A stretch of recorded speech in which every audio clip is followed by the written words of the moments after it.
4 ղեկավարներից որն ավելի նախընտրելի։ Ինձ համար այս պահին թե իրենց զարգացման этаպում։ Չէ, ընդհանրապես ով ավելի արդյունավետ ղեկավար եղել։ Բոլոր ղեկավարները ունեցել են իրենց պլյուսները,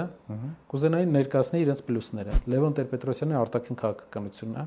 եղել է ամենահաջողվածներից։ Ռոբերտ Քոչարյանի ուղղվածությունը մեծ պրոյեկտներին,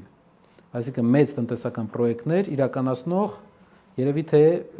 ամենահաջողված նույն շատերը տեսնում են որ խնդիր է, բայց մի քանի մեծ տնտեսական պրոյեկտ իրականացավ Հայաստանում։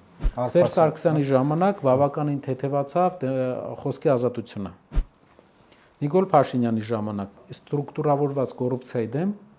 սկզբնական շրջանում համենայն դեպս լավ պայքար գնաց։ Բոլորն էլ ունեն իրենց պլյուսները։